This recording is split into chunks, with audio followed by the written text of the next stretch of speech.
नमस्कार दोस्तों, OCA network में आपका स्वागत है। मैं हूँ ओमकार चौधरी। प्रतीक बोराड़े जी का स्वागत कर लेते हैं। नमस्कार, बहुत नमस्ते स्वागत, सर, बहुत नमस्ते। अभिनंदन। धन्यवाद सर बुलाने के लिए, धन्यवाद। तो प्रतीक जी, एक डायलॉग था कंधार विमान अपहरण के समय एक आतंकवादी का, अपहर्ता का, कि गूदे भर का जोर लगा करके कुछ बिगाड़ना है तो बिगाड़ लो, पड़ोस में ही रहते हैं। और उसके बाद जो कुछ हुआ है, मेरे विचार से दूसरी फिल्म की शुरुआत ही उस डायलॉग से हुई है। और जो ट्रेलर इन्होंने दिया था उसमें भी उसी से शुरुआत की थी आदित्य धर ने।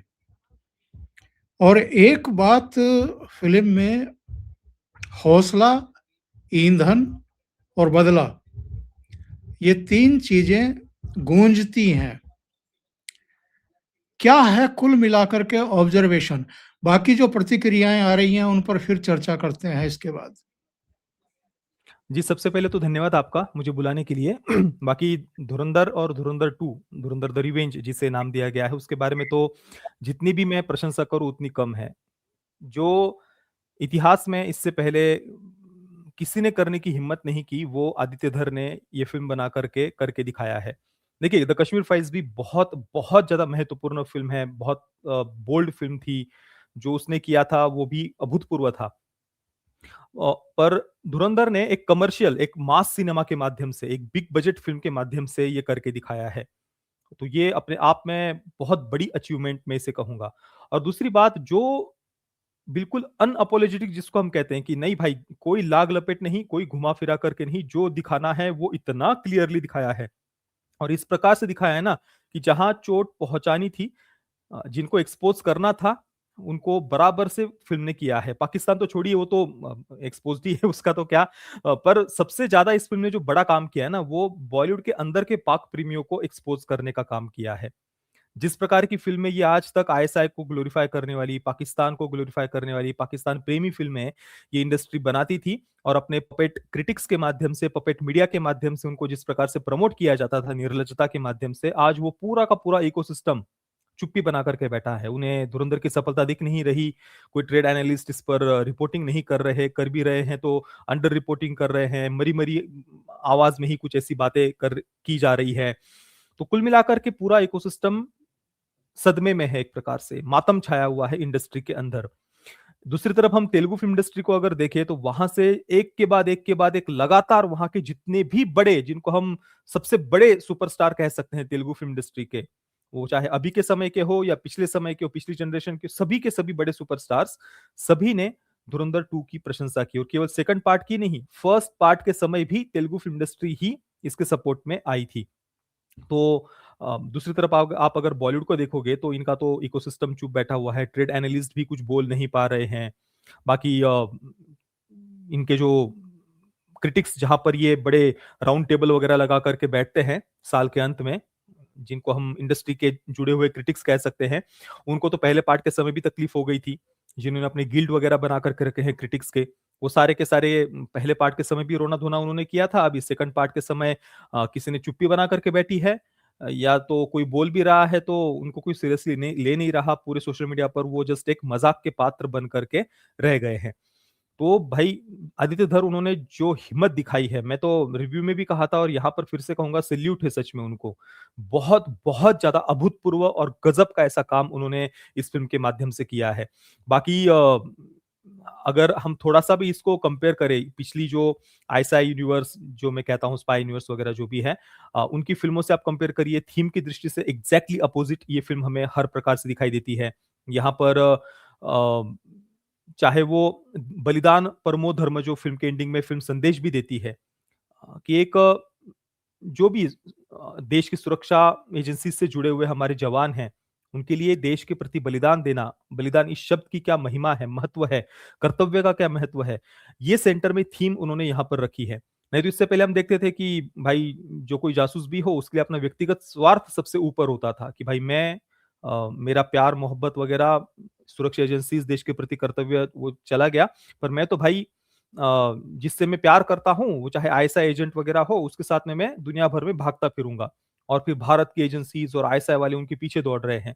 एकता टाइगर की कहानी यही थी कि वहां पर जो टाइगर है वो कैटरीना कैफ जो आईएसआई की एजेंट है उसके पीछे वो प्यार में पागल हो जाता है और फिर दौड़ते फिर रहे हैं पूरी दुनिया भर में।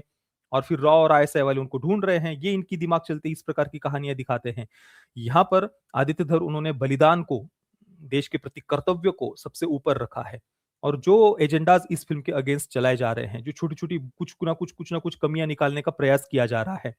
अभी भी मैं देख रहा हूं कि इसमें जो गुरबानी के जो वचन हैं, गुरु ग्रंथ साहिब जी के जो वचन हैं, आर माधवन जी एक सीन में बोलते हैं जो कि बहुत ही पॉजिटिव वे में वो वहां पर बोल रहे हैं। और उसको लेकर के भी ये कहा है कि वो सिगरेट पी रहे थे वहां पर, हालांकि सिगरेट तो पहले ही बुझा दी गई थी। जब वे गुरबानी के वचन बोल रहे हैं उस समय उनके हाथ में सिगरेट भी नहीं थी। और परंतु उनका फिर भी वो वीडियो आ बात, गया, हाँ, उनका उनका वीडियो वीडियो भी आ गया। उन्होंने बड़े ही प्रेम से सब बातें समझा भी दी। पर फिर भी इस बात को लेकर के वे किस प्रकार से एक जबरदस्ती कंट्रोवर्सी खड़ी करने का प्रयास कर रहे हैं, जबकि ये फिल्म क्लियरली गुरु ग्रंथ साहिब जी के जो वचन हैं उनको बड़े ही सम्मान के साथ में, और जिसकृत के अंदर वो धर्म के प्रति बलिदान देने की भावना को जगाने के लिए वो सूरा सो पहचानिए जो लड़े दीन के हेत, पुर्जा पुर्जा कट मरे कभू न छोड़े खेत, ये जो गुरबानी के वचन हैं वो जसकृत के अंदर वो भाव, देश के प्रति कर्तव्य का भाव जगाने के लिए वहां पर वो वचन, कुर्बानी के वचन सुनाए जा रहे हैं। तो बहुत ही पॉजिटिव वे में वो बात दिखाई है। ये सब लोग मुझे पता नहीं तब कहाँ जाते हैं जब पंजाब में आज मिशनरीज इतने कन्वर्जन कर रहे हैं, जबकि हमारे जो 10 गुरु है, गुरु गोविंद सिंह जी हो, गुरु तेग बहादुर जी हो, चार साहबजादे हो, उन्होंने धर्म की रक्षा के लिए अपना बलिदान दिया। पर धर्मांतरण नहीं किया। आज सरेआम मिशनरीज धर्मांतरण कर रहे हैं, उसके विरुद्ध तो कभी आवाज नहीं उठाते। वो सही मायने में गुरुबानी से दूर लेकर के जा रहे हैं ना, लोगों से गुरु ग्रंथ साहिब से दूर लेकर के जा रहे हैं वो मिशनरीज, तब इनको चिंता नहीं होती। और यहाँ पर सम्मान के साथ में गुरु ग्रंथ साहिब जी के वचन दिखाए हैं, तब उनको चिंता हो रही है। बिल्कुल सही आपने कही है। आगे बढ़ने से पहले मैं एक टिप्पणी इस पर आपकी चाहूंगा। रजनीकांत ने मुक्त कंठ से प्रशंसा की है। राम गोपाल वर्मा ने पहले पार्ट की भी और दूसरे पार्ट की भी जिन शब्दों में प्रशंसा की है, और उन्होंने कहा है कि वो जो अब तक की फिल्में ये बनती थी उनका गेम ओवर हो गया है। यानी उस तरह की फिल्में अब लोग देखना, मुड़ करके देखना भी पसंद नहीं करेंगे उनकी तरफ को। लेकिन एक बात बताइए, अमिताभ बच्चन का कोई ट्वीट, कोई बयान, शाहरुख खान का, सलमान खान का, आमिर खान का, या किसी और अभिनेता का, या चलो इनमें से किसी ने रणवीर सिंह की एक्टिंग की ही तारीफ की हो? किसी का नहीं सर, किसी का नहीं। कुछ छुटपुट एक्टर्स के आए हुए हैं बॉलीवुड से, पर उनको वैसे जैसे कि अर्जुन कपूर हो गई, रकुलप्रीत सिंह हो गई, अब इनके ट्वीट्स को यार इंस्टाग्राम पर 24 घंटे के लिए स्टोरी लगाते भी है अर्जुन कपूर या रकुलप्रीत सिंह, इनको कौन सीरियसली लेता है? और ये कोई इंडस्ट्री के ए लिस्टर एक्टर्स तो है नहीं। ना ही ये इंडस्ट्री, अब जो इंडस्ट्री को, जिनको ए लिस्टर कहा जाता है, सुपरस्टार कहा जाता है, बड़ा ग्लोबल सुपरस्टार कहा जाता है, राजा महाराजा कहा जाता है, किंग वगैरह कहा जाता है इंडस्ट्री का, वो तो पहले पार्ट के समय भी चुप थे। जो भारतीय सिनेमा के इतिहास की सबसे बड़ी हिंदी फिल्म पहला पार्ट भी बना, सेकंड पार्ट तो एक हफ्ते में ही सबसे बड़ी फिल्म बन गई है। हाँ, तो सारे के सारे रिकॉर्ड्स एक के बाद फिल्म ध्वस्त करती जा रही है। तो इस इंडस्ट्री को तो कितनी खुशी होनी चाहिए थी, पर खुशी छोड़िए, पूरी तरीके से एक सदमे में इंडस्ट्री चली गई है, एक शॉक में चली गई है। मातम यहाँ पर हर प्रकार से छाया हुआ दिखाई दे रहा है। इसके जो आंकड़े जो आ रहे हैं उसको इंडस्ट्री के द्वारा सेलिब्रेट नहीं किया जा रहा है। यूट्यूब पर जो इंडिविजुअल लेवल पर जो कुछ बॉक्स ऑफिस फिगर्स वगैरह बताते हैं, ऐसे कुछ यूट्यूबर्स आपको दिख जाएंगे जो इसकी फिल्म के कलेक्शंस की प्रशंसा कर रहे हैं। पर बड़े बड़े जो ट्रेड एनालिस्ट है वो जस्ट चुप्पी बना करके बैठे हैं। ये आंकड़े बता भी रहे तो बस बिल्कुल जस्ट एक फॉर्मेलिटी के रूप में, मरे मरे मन से, वो भी अंडर रिपोर्टिंग वगैरह की बातें, इस प्रकार से अंडर रिपोर्टिंग की जा रही है। बाकी जो आपने कहा कि जो पुरानी स्टाइल की जो फिल्में हैं वो अभी दोबारा बनेंगी नहीं, जो राम गोपाल वर्मा उन्होंने कहा, तो ये तो बिल्कुल सत्य है। धुरंधर ने सबको कुचल दिया है लिटरली। आज के बाद दोबारा से कोई पाकिस्तान प्रेमी फिल्म बनाने से पहले 10 बार सोचेगा, क्योंकि इस फिल्म ने फैक्ट्स के साथ में सब बातें सामने रखी है, सबको एक्सपोज किया है। जो आज तक पाकिस्तान और भारत को एक लेवल पर लाकर खड़ा करने का प्रयास करते थे, आईएसआई और रॉ को एक लेवल पर लाकर के खड़ा करने का प्रयास करते थे।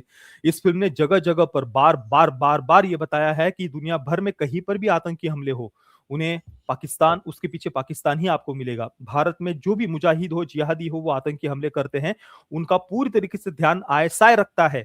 ये क्लियरली सेकंड पार्ट में डायलॉग अलग से डाला है आदित्य धर उन्होंने कि भाई आईएसआई जो भी भारत में मुजाहिद जाते हैं, जिहादी जाते हैं, वो जो भी आतंकी हमले करते हैं, आईएसआई उनका पूरी तरीके से ध्यान रखती है। तो जो लोग आज तक आईएसआई को ही आतंकवाद के विरुद्ध लड़ते हुए दिखाते थे, वो तो जिस प्रकार से भैया, मैं तो कहता हूं आदित्य धर उन्होंने खाल उधेड़ी है ऐसे लोगों की इस फिल्म के माध्यम से। वो किस प्रकार से अंदर अंदर छटपटा रहे होंगे हम कल्पना नहीं कर सकते, क्योंकि ये फिल्म कोई छोटी मोटी नहीं कि आकर के चली गई, किसी को पता नहीं चला। ये तो हर दिन इंडिया नेट कलेक्शन इसका शनिवार को 117 करोड़ था, रविवार को 121 करोड़ नेट कलेक्शन, ग्रॉस तो उससे भी ज्यादा होगा भारत का, और वर्ल्ड वाइड ग्रॉस तो उससे भी ज्यादा। हर दिन में भारत में जो फिल्म 100 करोड़ कमा रही है, 125 करोड़ कमा रही है। इवन वीक डेज पर भी मंगलवार को फिल्म का 65 करोड़ कलेक्शन आया, कल सॉरी सोमवार को 65 करोड़ कलेक्शन था, मंगलवार को फिल्म ने कुछ शायद 55, अभी मैंने चेक नहीं किया लेटेस्ट आंकड़ा, तो जो भी मंगलवार कल भी फिल्म ने 55 से 56 करोड़ या 57 करोड़ के आसपास का कलेक्शन किया हुआ है, कल रात को जब मैंने चेक किया था। आज भी उसी प्रकार का ट्रेंड दिखाई दे रहा है। ओवरसीज में इस फिल्म ने जो रिकॉर्ड्स तोड़े हैं, वो ऑलरेडी इतिहास की सबसे ज्यादा पैसे कमाने वाली फिल्म बन चुकी है। सारे रिकॉर्ड्स उसने पिछली फिल्मों के ध्वस्त कर दिए हैं।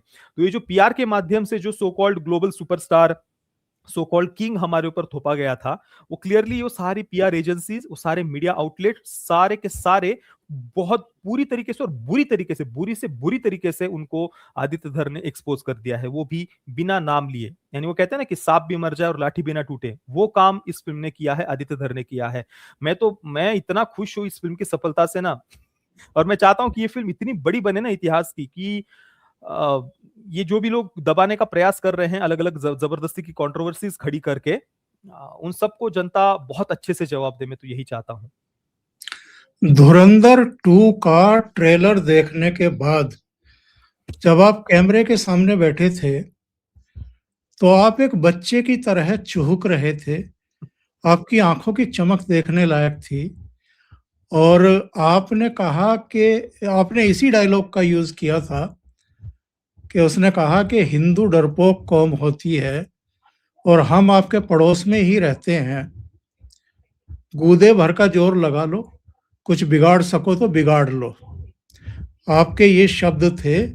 और उसके बाद आपने कहा कि उसके तुरंत बाद ट्रेलर में जो सीन दिया गया है, वो जो बहुत जोरों से पीट रहा है उसको, तो वो सीन सब कुछ कह देता है। और वो पिटाई केवल वहां के आतंकवादी की नहीं हो रही थी प्रतीक जी, यहाँ का जो पूरा इकोसिस्टम है, यहाँ के जो ये चुप्पी साधने वाले सो कॉल्ड बड़े चेहरे हैं, इन सब की भी पिटाई की है आदित्य धर ने। बिल्कुल, मैंने वही बात कही कि केवल पाकिस्तान को ही नहीं, यहाँ देश के अंदर के गद्दारों को इस फिल्म ने एक्सपोज किया है। मैं तो एक के बाद कई सारे पॉलिटिशियंस की भी रिएक्शंस देख रहा हूँ, चाहे वो कांग्रेस पार्टी से हो या सपा से हो या एआईएमआईएम से हो या और भी कुछ लोग ऐसे हैं। भाई जो रोना धोना इस फिल्म को लेकर के चल रहा है ना, यही लोग थे जो आज तक कहते थे कि तुम्हें प्रॉब्लम है तो फिल्म बना लो, फ्रीडम ऑफ एक्सप्रेशन को क्यों दबा रहे हो, ये तो हमारी अभिव्यक्ति की आजादी है, हम तो जो चाहे दिखाएंगे, लोकतंत्र में तो सबको अधिकार है, किसी की आवाज नहीं दबाई जा सकती, कलम को तुम नहीं रोक सकते। तो आज वो ये लोग कहाँ गए सारे के सारे? ये लोग तो आज तक फिक्शनल फिल्में बनाते थे जिनका कोई सर पैर नहीं होता था, और फिर उन्हीं बातों को, फिक्शनल बातों को दिखा करके हिंदुओं की आस्था को पैरों तले रौंदते थे ये लोग थिएटर में।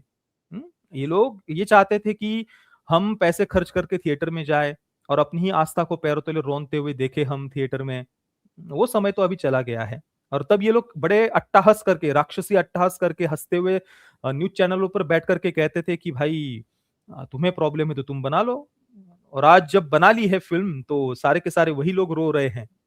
कोई कह रहा है कि भाई ये तो देश को बांटने वाली फिल्म है, ये तो सांप्रदायिक फिल्म है, कम्युनल फिल्म है, लोगों को बांट रही है। तो ये काम तो इन लोगों ने सारे जो इस तरह की बातें कर रहे हैं प्रतीक जी, उनसे क्या ये सवाल नहीं पूछा जाना चाहिए, क्या विमान अपहरण कांड नहीं हुआ था? क्या मुंबई पर अटैक नहीं हुआ था? क्या संसद पर हमला नहीं हुआ था? क्या नोटों का काला कारोबार नहीं हुआ था? और यही तो मूल विषय हैं इस फ़िल्म के।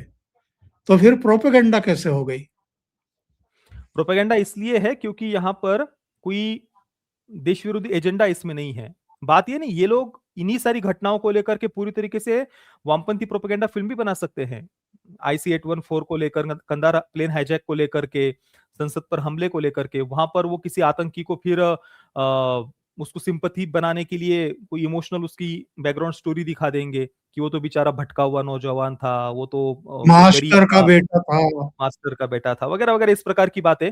तो ये लोग तो बात प्रॉब्लम ये नहीं कि आतंकी हमलों को दिखाया, प्रॉब्लम ये है कि यहाँ पर राष्ट्रवादी दृष्टिकोण से सुरक्षा एजेंसीज़ के बलिदान को सेलिब्रेट करते हुए ये सारी बातें दिखाई है, ये इनकी मूल समस्या है।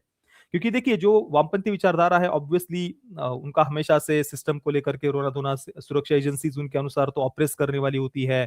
तो उनको पॉजिटिव वे में दिखा तो इन्हें तो समस्या होनी है। इनके अनुसार आतंकवादी विक्टिम होते हैं, नक्सली विक्टिम होते हैं, तो उनको हमेशा से विक्टिम के रूप में ही फ़िल्म में दिखाया जाना चाहिए।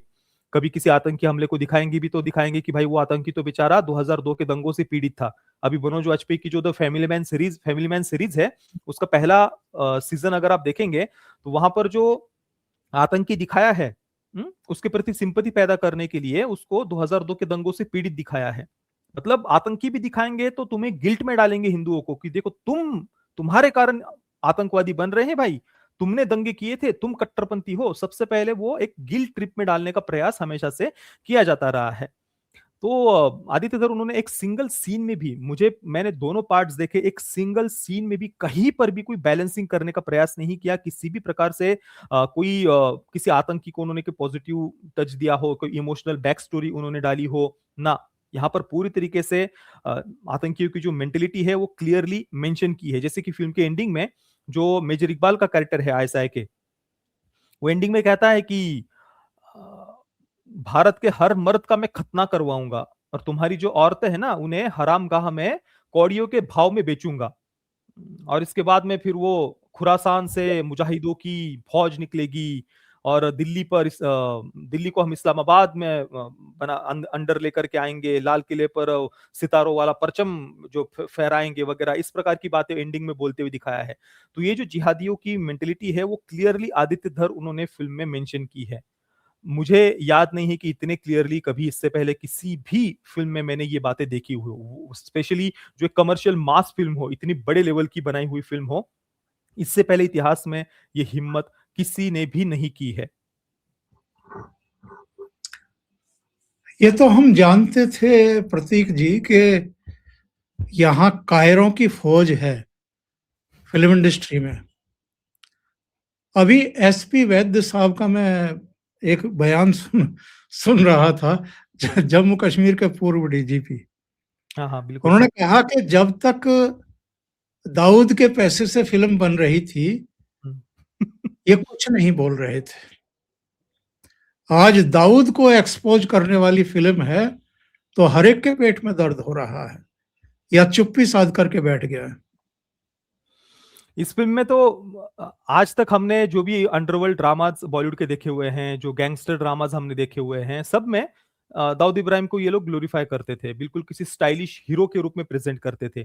और अंडरवर्ल्ड से फंडिंग की बातें तो क्लियरली सारी ओपन पब्लिक प्लेटफ़ॉर्म पर अवेलेबल है। सारी बातें लोगों के सामने हैं। बॉलीवुड के एक्टर्स के दाऊद के साथ में फ़ोटोज़ वगैरह भी अवेलेबल है। तो ये इंडस्ट्री तो क्लियरली देश विरोधी ताकतों के साथ में काम करती आई है। उनसे फंडिंग लेकर के उन्हीं देश विरोधी ताकतों के प्रति सिंपैथी पैदा करने का काम इन्होंने किया है। हिंदू आस्था को पैरों तले रौंदने का काम भी इन लोगों ने किया हुआ है। तो ऐसी फ़िल्म जब सामने आती है धुरंधर जैसी, तो उनका बिलबिलाना तो स्वाभाविक है। इसलिए कई लोग बिलबिला रहे हैं, तो कई लोग बिल्कुल चुप्पी बना करके बैठे हैं, मुँह में दही जमा करके बैठे हुए हैं। पर ओमकार जी, दुर्भाग्य देखिए हमारे देश का, भारतीय सिनेमा को 110 वर्षों से भी अधिक समय हो गया। पर आज तक हम हमारे पॉइंट ऑफ व्यू वाली फ़िल्म बनाने की हिम्मत नहीं कर पाए थे। और एक फ़िल्म यहाँ पर आती है, तो उसको किस प्रकार से अभी भी ये इकोसिस्टम किस प्रकार से टारगेट करने का प्रयास करता है। हालाँकि अभी बहुत कमज़ोर हो गए हैं, इस कारण से चाह कर के भी इतनी सारी कंट्रोवर्सीज़ खड़ी करने के बाद में भी ये फ़िल्म को दबा नहीं पाए। जनता ने इस फ़िल्म को भर-भर करके प्रेम दिया है। तो इससे क्लियरली दिखता है कि हाँ, ये इकोसिस्टम अभी भी प्रयास तो करता है, पर इनकी ताकत पूरी तरीके से अभी कम हो चुकी है। तो दाऊद प्रेमी फ़िल्में वगैरह तो बहुत दूर की बात हो गई है। अभी ऐसे लोगों को एक्सपोज़ करने का ही समय इसके बाद में शुरू हुआ है, मैं तो कहूँगा। इसमें एक कैरेक्टर डाला गया है और धुरंधर जब मैं देख रहा था, उसके बाद मुझे कभी लगा नहीं था कि इस तरह का कैरेक्टर भी धुरंधर 2 में आएगा। अतीक अहमद को डाला गया है और इससे बहुत बड़े-बड़ों को बवासीर हो गई है, बोल नहीं पा रहे हैं। एक बहुत बड़ा धमाका है, बहुत बड़ा खुलासा है। पॉलिटिशियन के सिर पर एक सूखा हुआ जूता मारा गया है। वो तो मैंने भी एक्सपेक्ट नहीं किया था कि इतना खुलकर बातें दिखाई जाएँगी। मतलब जो हमने मीडिया रिपोर्ट्स में होते हुए देखा, अतीक अहमद के सर में गोली मारी गई थी जिस प्रकार से, उस बात को थिएटर में इतने बड़ी फ़िल्म में देखना ये किसी ने भी सोचा नहीं होगा। इसी कारण से शायद आदित्य धर उन्होंने दूसरे पार्ट के ट्रेलर में डाला था, "you are still not ready for this." तुम लोग अभी भी तैयार नहीं हो। पहले पार्ट के समय कहा था, "you are not ready for this." Second part के ट्रेलर में कहा था कि, "you are still not ready for this." और हम बिल्कुल भी इसके लिए तैयार नहीं थे कि ऐसा कुछ वो करके दिखाने वाले हैं। तो अतीक अहमद को तो और जो लोग कह रहे हैं कि एनकाउंटर को जस्टिफाई किया जा रहा है या फिर दूसरे राजनीतिक पार्टियों को बदनाम करने के लिए उन्हें आईएसआई के साथ में जोड़ा जा रहा है, जबकि पुलिस इन्वेस्टिगेशन में सारी बातें क्लियरली सामने हैं। कोई भी गूगल पर सर्च करके देख सकता है कि अतीक अहमद के आईएसआई के साथ में कनेक्शंस थे, ये बातें पुलिस पुलिस इन्वेस्टिगेशन में सामने आई हुई है। विक्रम तो सिंह इसमें का कोई बयान आ गया, विक्रम सिंह का बयान आ गया कि उनके उनकी उनकी जो फाइल खुली हुई थी, उसमें आईएसएसआई से उनके लिंक थे। बिल्कुल, तो ये सारी बातें पब्लिक प्लेटफ़ॉर्म पर है। पुलिस इन्वेस्टिगेशन में भी सामने आई हुई है।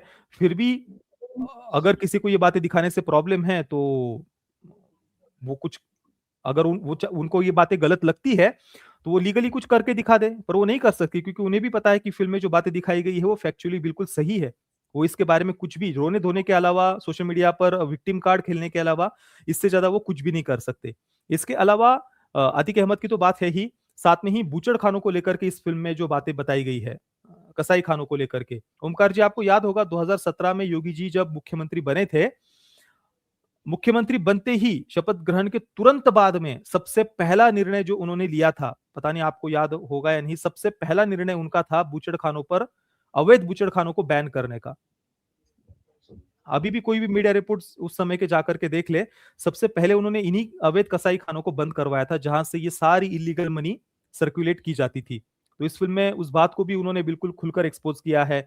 अतीक अहमद को एक्सपोज़ किया है। बाकी खनानी ब्रदर्स को जब हमने पहले पार्ट में देखा था, तो मन में यही बात थी कि भाई क्या इन खरानी ब्रदर्स का जिस प्रकार से अंत हुआ है, एक को अमेरिका में पकड़ा गया, दूसरा बताया जाता है कि सुसाइड सुसाइड के माध्यम से उसकी छत से कूदकर मर गया था। हालाँकि उसके पीछे की सच्चाई क्या है, धुरंधर 2 में वो बात दिखाई गई है। तो ये सारी बातें अब जिस एक खरानी भाई की नोटबंदी के तुरंत 1 महीने के बाद में वो कूद करके या जिस जिस भी प्रकार से वो मर जाता है, इसके बाद में भी अगर कोई संशय करता है नोटबंदी के ऊपर, डिमोनेटाइजेशन के ऊपर, तो भैया वो एक बहुत भद्दे मज़ाक का पात्र ही है, मैं तो कहूँगा। और एक और सबसे बड़ी अचीवमेंट मैं इस फ़िल्म की कहूँगा, नोटबंदी हो, अतीक अहमद हो, बूचड़खाने हो, ये सब बातें तो एक्सपोज़ हुई है। उसके अलावा एक सबसे बड़ी अचीवमेंट ये रही इस फ़िल्म की कि पाकिस्तान में जो हिंदुओं के साथ में अत्याचार होते हैं, जिस प्रकार से उनका कत्लेआम पिछले कई दशकों में हुआ है, उस बात को भी इस फ़िल्म में एक्सपोज़ किया है। सरतन से जुदा के नारे लगाती हुई भीड़ किस प्रकार से एक सिख परिवार को वहाँ पर ज़िंदा जला देती है। सरदार शब्द उपयोग किया है उन्होंने, उसे कैसे ज़िंदा जला देती है और उसके पीछे प्रॉपर ये पूरा आईएसआई वगैरह इन सब के हाथ कैसे है, और बिल्कुल सामान्य बात, किसी को वो वहाँ पर उसको जस्टिफाई करने के लिए ये भी नहीं दिखाया कि भाई सामान्य जो दूसरे जो लोग हैं वो बेचारे दुखी है, पाकिस्तानी नहीं, किसी को कोई एक सिंगल एक कैरेक्टर भी उन्होंने ऐसा नहीं डाला कि जिसके माध्यम से कहीं पर भी पाकिस्तानियों को बैलेंसिंग करने की प्रयास किया गया हो। वो इतने आम तरीके से दिखाया ना कि भाई जैसे रोज की घटना हो। एक भीड़ आ रही है, बाहर निकाल करके उसको जिंदा जला दे रही है सरतन से जुदा के नारे लगाते हुए। तो ये कितनी कॉमन बात है पाकिस्तान में, ये भी आदित्य धर ने इसके माध्यम से दिखाया। और ये इतिहास में पहली बार ये हुआ है कि पाकिस्तान में जो हिंदुओं के ऊपर होते अत्याचार है, भारतीय सिनेमा में पहली बार किसी फिल्म में ये दिखाया गया है। इससे पहले आप सोचिए, एक सिंगल किसी फिल्म मेकर ने भी ये हिम्मत नहीं की थी दिखाने की। हाँ, इन लोगों को अमेरिका में 9/11 के बाद में वहां के इस्लामोफोबिया बढ़ गया है अमेरिका में, इसकी बड़ी चिंता हो गई थी कि पता नहीं लाइक लोग शायद कुछ घूर-घूर कर देख रहे थे या किस प्रकार से इस्लामोफोबिया की इनको चिंता हो गई थी, पता नहीं। तो यहाँ पर धर्मा प्रोडक्शंस ने, करण जौहर ने my name is Khan film बना दी थी। क्योंकि 9/11 के बाद में अमेरिका में इनको इस्लामोफोबिया की चिंता हो गई थी। पर यहाँ पर दशकों से पाकिस्तान में, बांग्लादेश में, अफ़गानिस्तान में हिंदू कट रहे थे, मर रहे थे, मंदिर टूट रहे थे, बलात्कार हो रहे थे हिंदू बच्चियों के साथ में। इनमें से किसी को चिंता नहीं हुई। पर हाँ, अमेरिका के इस्लामोफोबिया की चिंता हो जाती है 9/11 के बाद में इनको। आपको लगता है धुरंधर 2 में अतीक अहमद का नाम आया है, और अगर धुरंधर 3 बनी तो उसमें और नाम नहीं आएंगे? उसके लिए अभी और देश के अंदर ही कई सारे अगर कार्रवाइयाँ होती है आने वाले समय में, जैसे कि फेक करेंसी स्कैम, जिस मंत्री ने और उसके बेटे ने वो प्लेट्स वगैरह पहुँचाई थी। तो उसको अगर रियल लाइफ में उनके ऊपर कोई कार्रवाई होती है तो आगे जा करके पार्ट 3 बना करके वो बातें दिखाई जा सकती है। तो मुझे लगता है कि अभी और काफ़ी सारी सफाई होना बाकी है देश के अंदर की। तो वो होने के बाद में शायद तीसरे पार्ट में फिर वो रियल लाइफ इवेंट्स को दिखाएँगे। क्योंकि अभी तो अ, है कई सारे लोग ऐसे हैं जो अभी भी अ, मतलब उनकी ताकत पूरी तरीके से खत्म नहीं हुई है। भले ही वो क्या कहते हैं, रस्सी जल गई पर वो क्या कहते हैं, क्या कहावत है? गाँठ नहीं गई, वो ऐसा कुछ वो कहते हैं ना हाँ, कहावत, तो बट नहीं जले, रस्सी जल गई। हाँ, तो उस प्रकार से अभी कई सारे लोग हैं जिनको अभी एक्सपोज़ होना भी बाकी है। तो वो मैं तो चाहूँगा कि सारे ये सब ये जो पीड़ा इन लोगों ने दी है ना 2000 मतलब 4 के बाद में ही हम देखें, जो-जो देश के अंदर षड्यंत्र हुए, हिंदू आतंकवाद का झूठ इन लोगों ने कैसे गढ़ा, पाकिस्तान के साथ में मिलकर के ये हिंदू आतंकवाद का षड्यंत्र रचने का कैसे प्रयास किया गया था 26/11 के हमले के माध्यम से। उसके बाद में भी देश में जो-जो उस समय कारनामे हुए हैं, भैया मतलब बहुत-बहुत दर्द दिया है इन लोगों ने देश को, देशवासियों को, बहुत पीड़ा दी है। तो सबका हिसाब तो बिल्कुल होगा, प्रकृति किसी को भी छोड़ती नहीं है। आप बूचड़खानों की चर्चा कर रहे थे। मैं इसलिए वो अपनी स्मृतियों में हमेशा रखता हूँ, क्योंकि मैं ऐसे शहर से आता हूँ, मेरठ से, जहाँ बहुत बड़ा बूचड़खाना था और बहुत बड़ी आबादी में उसकी सड़ांध जाती थी, बहुत बड़ी आबादी में। और जब योगी जी ने उस पर कार्रवाई की, तो एक पूर्व मंत्री था, वो गिरफ्तार हुआ, उसके खानदान के लोग गिरफ्तार हुए और लंबे समय तक जेल में रहे। अच्छा, और ये तो अकेले शहर की बात कर रहा हूं मैं। पूरे उत्तर प्रदेश में जहां जहां बूचड़खाने बंद हुए हैं, कितना बड़ा काला कारोबार जो चल रहा था, और वो जहां पहुंच रहा था पैसा, और जिस तरह की तबाही फिर भारत में होती थी उस पैसे के जरिए, वो रोकने का काम जो है वो मोदी और योगी ने किया है। हाँ, पहले पार्ट में भी हमने ये बात देखा था किस प्रकार से नेपाल के माध्यम से बूचड़खानों में ये सारा नकली पैसा आता था, वहाँ से कैसे सर्कुलेट किया जाता था। और एक जो डायलॉग हमने सुना था कि इन पॉलिटिशियंस की, जो ये करप्ट पॉलिटिशियंस ये जो भी है, इनकी सबसे बड़ी ताकत है दंगे, कि अगर आप इनके ऊपर थोड़ी-सी भी कार्रवाई करने का प्रयास करो, तो ये पूरा उत्तर प्रदेश जला देंगे।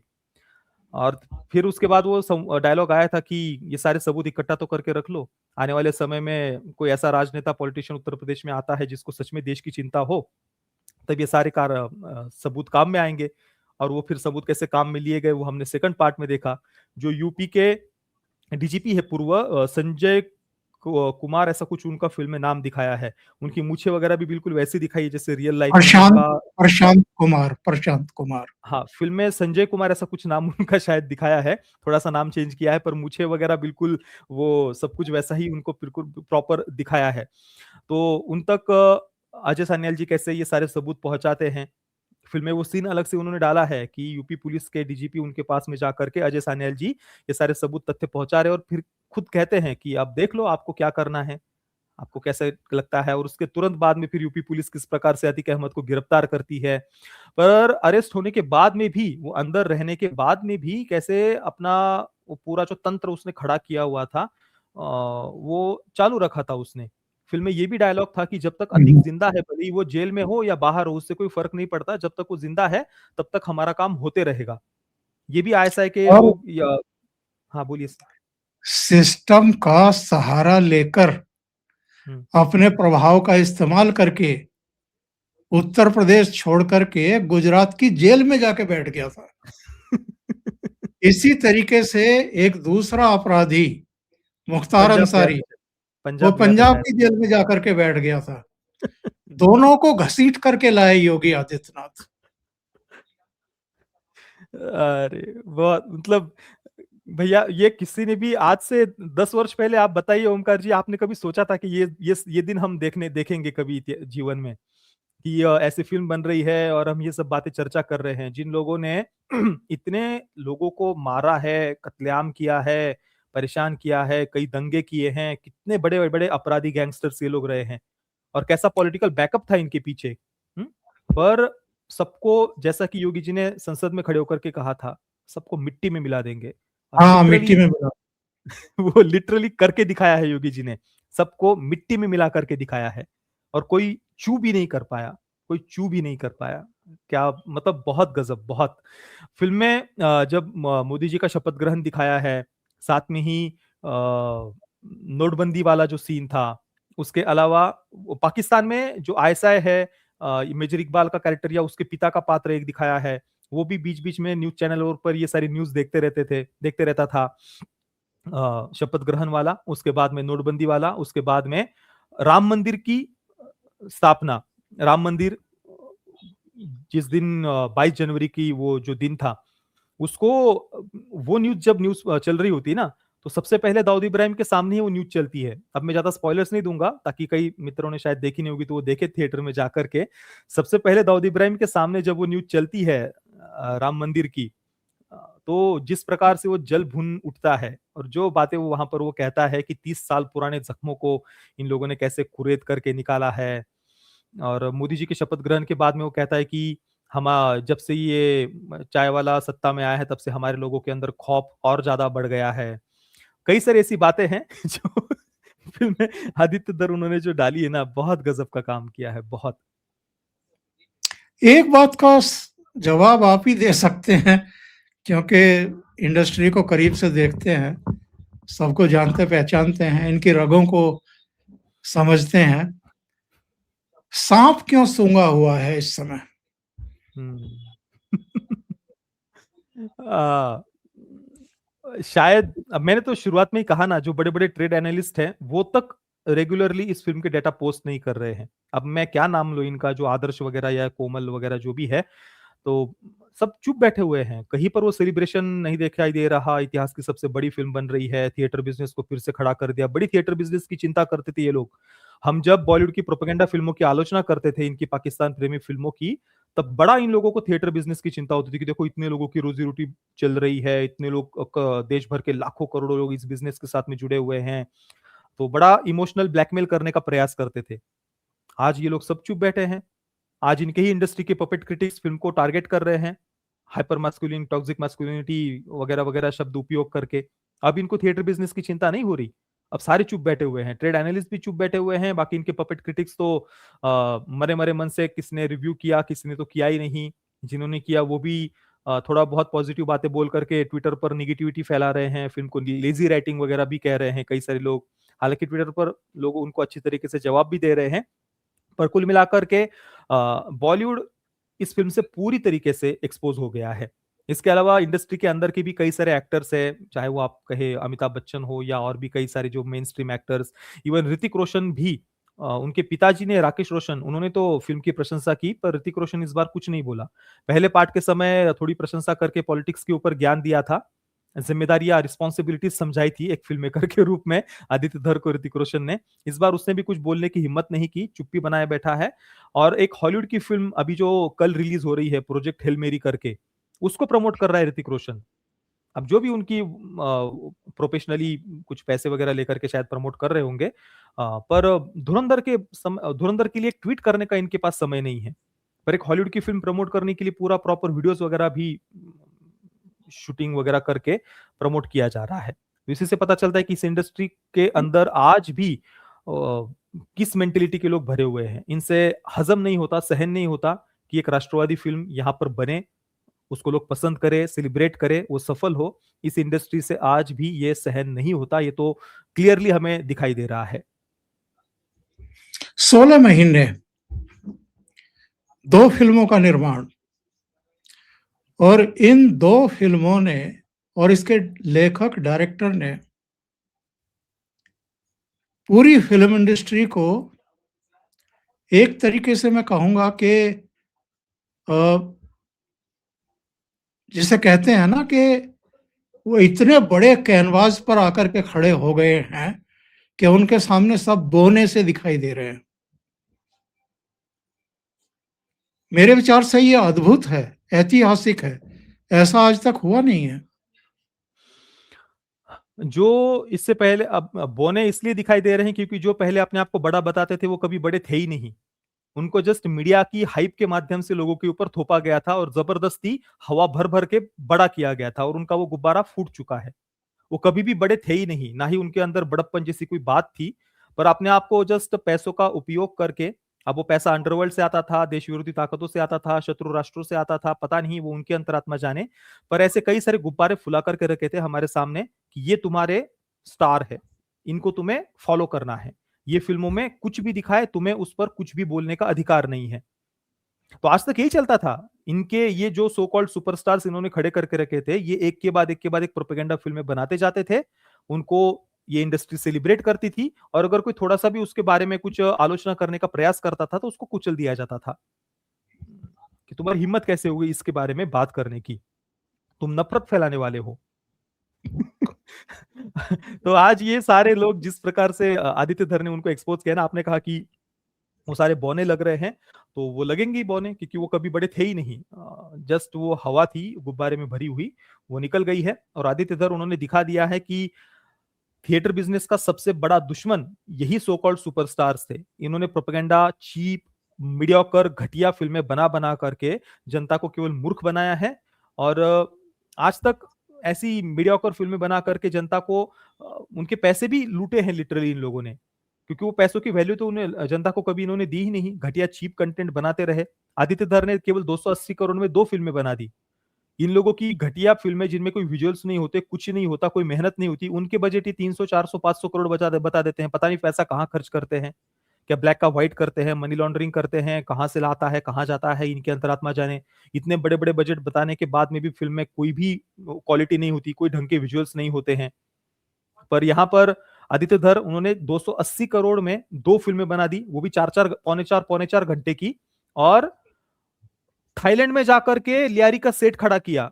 आप सोचिए दूसरे देश में जाकर के इतना बड़ा सेट खड़ा करना कितना खर्चा आया होगा, पर फिर भी 280 करोड़ में 2 फ़िल्में बन जाती है। नहीं तो बॉलीवुड वालों ही तो चीप ग्रीन स्क्रीन वाली घटिया एक्शन सीक्वेंसेस दिखाने के लिए भी 300, 400, 500 करोड़ बता देते हैं। तो ये तो सरकार को भी जांच करनी चाहिए कि ये जो इन्फ्लेटेड इतने जबरदस्ती के एग्जेजरेटेड जो नंबर्स बताए जाते हैं, बजट बताए जाते हैं, ये पैसा सच में कहाँ से आ रहा है, कहाँ खर्च हो रहा है? इसकी तो मैं तो कहता हूँ कि उन्हें भी सरकार को भी जांच करने की इसकी आवश्यकता है। इंडस्ट्री अब पूरी तरीके से बँट गई है। एक तरफ आदित्य धर जैसे लोग, विवेक अग्निहोत्री जैसे लोग और कुछ दूसरे नाम गिनाए जा सकते हैं, और दूसरी तरफ जो परंपरागत मसाला फ़िल्में, जांघें दिखा कर के रिक्शे वालों को और लोगों को सिनेमा घर में खींचने वाले लोग, उस मानसिकता के लोग मैं कहूँगा। बहुत देर तक ये इंडस्ट्री में टिक पाएँगे, जो अभी तक जिस तरह की फ़िल्में बन रही थी, और क्या जो आदित्य धर ने किया है, ये यहाँ रुकने वाला तो नहीं है ना प्रतीक जी, ये तो आगे बढ़ने वाला है। आदित्य धर और प्रोडक्ट लेकर के और फ़िल्में और विषय लेकर के आएँगे। विवेक अग्निहोत्री लगे ही हुए हैं, वो भी लगातार काम कर रहे हैं। और इनसे प्रोत्साहित होकर के और बहुत सारे लोग आने वाले हैं। तो क्या हम ये माने कि आने वाले समय में इस देश के दर्शक ही तय कर देंगे या दर्शक ही इनको इरिलीवेंट कर देंगे, जो भद्दी फिल्में बनाते रहे हैं अब तक? ओमकार जी, आपके पास भी केवल 2 ही नाम थे इंडस्ट्री बट गई ये बताने के लिए, एक तरफ आदित्य धर और विवेक अग्निहोत्री। इसके अलावा तीसरा नाम आप भी नहीं बता पाए। तो सोचिए इंडस्ट्री बटी है या मतलब कैसे बटी है? बटने के लिए तो एटलीस्ट 50-50 तो चाहिए ना, कि चलो यार इंडस्ट्री में 20-25 film maker traditional point of view वाले हैं, राष्ट्रवादी है और 20-25 खराब है। पर इन हम खुद भी नाम नहीं बता पाते कि राष्ट्रवादी फ़िल्म मेकर्स के नाम पर हमारे पास जस्ट 1-2 नाम ही हम बता पाते हैं। उसमें से नहीं, विवेक जो अग्निहोत्री जो और हैं उन्होंने बड़ी खराब फिल्में बनाई हैं, उनको तो नाम राष्ट्रवाद के लेने नाम पर। वो तो बी हाँ, ग्रेड फ़िल्में बनाई हुई है, उनको तो वो वैसे भी बॉलीवुड से नहीं है, वो इंडिपेंडेंट कुछ लोगों ने जस्ट चलो यार बीजेपी का ये नेता खुश हो जाए, उसको ये जो बी ग्रेड फ़िल्में ओमकार जी पिछले कुछ समय में आई है ना, ये बिल्कुल भी हृदय से नहीं बनाई गई, ये जस्ट इसको उसको खुश करने के लिए इन लोगों ने बनाई है, कि चलो यार हमारा यहाँ नाम हो जाए, इसकी नज़रों में आ जाऊँ, ये खुश हो जाए, थोड़ा-सा स्पेशल स्क्रीनिंग में इसको बुला लेंगे, स्पेशल स्क्रीनिंग में उसको बुला लेंगे। ये मैं तो कहता हूँ बीजेपी को इन सब लोगों से दूर रहना चाहिए क्योंकि ये सब करके बीजेपी अपना नाम खराब कर रही है। पिछले 3-4 वर्षों में मैंने देखा कि जिन-जिन फ़िल्मों की स्क्रीनिंग में बीजेपी के नेताओं को बुलाया गया था, चाहे वो सम्राट पृथ्वीराज हो, आदिपुरुष के समय भी कुछ नेताओं के साथ में फ़ोटो आए थे। इसके अलावा अभी 21 नाम की एक बहुत ही भयंकर प्रोपेगेंडा फ़िल्म आई थी पाकिस्तान प्रेमी। उसके बारे में तो हमने चर्चा की, उसके भी स्पेशल स्क्रीनिंग में शायद बुलाया गया था। एक सिंघम अगेन नाम की बड़ी ही घटिया फ़िल्म आई थी रोहित शेट्टी की जिसमें रामायण को सेंटर में थीम इन्होंने रखा था। उस समय भी रोहित शेट्टी फ़िल्म के बनते समय अ, अमित शाह जी से जाकर के मिला था जितने मैंने देखा था। तो मैं कहूँगा कि बीजेपी के नेताओं को ना ऐसे लोगों से दूरी बनानी चाहिए, कि मेरे अनुसार मैं कोई किसी पर आरोप नहीं लगा रहा, हो सकता है कि ये फ़िल्म मेकर सच में जेन्युइनली फ़िल्में बना रहे हो, पता नहीं मुझे। मेरे मेरे अनुसार तो ये जस्ट कुछ अपना नाम करना चाहते हैं कि भाई मैं इसकी नज़रों में आ जाऊँ, उसकी नज़रों में आ जाऊँ, तो इससे बीजेपी को उन्हें बचना चाहिए। बाकी सही तरीके से थोड़ा-सा प्रॉपरली जो राष्ट्रवादी फ़िल्में बना रहे हैं, उसके नाम पर भी हमारे पास कुछ 2-3 नाम हैं। उसमें भी विवेक अग्निहोत्री वो तो कभी बॉलीवुड से ना वो अपने आप को मानते हैं, ना बॉलीवुड उन्हें अपना मानता है। आदित्य धर कह सकते हैं कि चलो एट लीस्ट वो एक बॉलीवुड के हिस्सा भले ही इंडस्ट्री ने ना माना हो, पर चलो मानते हैं लोग भाई कि यार ठीक है यार, उरी जैसी बनाई थी, उरी को भी नहीं, बॉलीवुड वो की ही फ़िल्म असिस्टेंट असिस्टेंट डायरेक्टर रह चुके 2 फिल्मों में। बिल्कुल। तो हाँ, वो बॉलीवुड के हिस्सा रहे हैं, तो एक वही मुझे नाम याद आता है जो सही तरीके से एक राष्ट्रवादी फ़िल्में आज के समय में जो इंडस्ट्री के अंदर कह सकते हैं हम उन्होंने बना कर के दिखाई है। बाकी तो सबने ऐसे ही बी ग्रेड बड़ी ही डिसअपॉइंटिंग सी फ़िल्में जस्ट कुछ चलो यार लोग तो मूर्ख है, उनको अकल नहीं नहीं है, कुछ भी बना कर के दिखा देंगे, तो लोग थिएटर में आ जाएँगे। तो उस मेंटालिटी के ऊपर भी इस फ़िल्म में तमाचा मारा है कि आप जस्ट ऐसे ही लोगों की भावनाओं को एक्सप्लॉइट नहीं कर सकते। कि चलो यार थोड़ा-सा हम कुछ नारे लगा देंगे, भगवा ध्वज दिखा देंगे और उससे फिर जनता थिएटर में आ जाएगी। ना, आपको मेहनत करनी होगी। ऐसे ही लोगों की भावनाओं को एक्सप्लॉइट करके आप पैसे नहीं कमा सकते। तो यहाँ पर आदित्य धर का डेडिकेशन देखिए, छोटी-छोटी एक-एक सीन में कितनी मेहनत उन्होंने ली है, कितनी बारीकी से छानबीन की है, कितने फैक्ट्स कलेक्ट किए हुए हैं। हर एक कैरेक्टर का मेकअप देखिए, कॉस्ट्यूम देखिए, वो बिल्कुल रियल लगता है। हर सीन में आपको कोई ना कोई रियल घटना का रेफरेंस देखने को मिल जाएगा। तो वो डेडिकेशन मेहनत है और उसका यही परिणाम है कि थिएटर में, बॉक्स ऑफिस में ये फ़िल्म चल रही है, लोग इसे भर-भर के इतना प्रेम दे रहे हैं। बाकी 2 धड़े में बँटने की बात मैं उससे एट लीस्ट अभी तो एग्री नहीं करूँगा क्योंकि ओमकार जी नहीं बटी है इंडस्ट्री, अभी भी ये इंडस्ट्री सुधरना नहीं चाहती, मुझे तो यही लग रहा है। क्योंकि सही। धुरंधर की सफलता के बाद में आप देख लीजिए ना कहाँ कुछ ये इंडस्ट्री में खुशी है, ये तो मातम छाया हुआ है यहाँ पर। तो ये तो सुधरना ही नहीं चाहते, यही दिख रहा है क्लियरली हमें तो।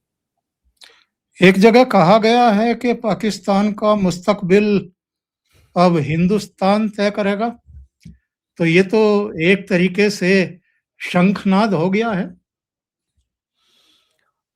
वो इस फ़िल्म में वो एक डायलॉग पाकिस्तान का मुस्तकबिल हिंदुस्तान तय करेगा या जो-जो घटनाएँ इस फ़िल्म में जो-जो डायलॉग्स दिखाए गए हैं, उससे एक बात तो बड़ी साफ़ है, क्लियर है कि अभी पाकिस्तान हो या पाकिस्तान के प्रेमी जो भारत के अंदर बैठे हुए हैं, वो अपनी ताकत खो चुके हैं। वो दिया बुझने से पहले आखिरी जो फड़फड़ाहट होती है, वो थोड़ा-सा अभी कुछ लोग कर रहे हैं। पर वो आखिरी किल मार दी है धुरंधर 2 ने।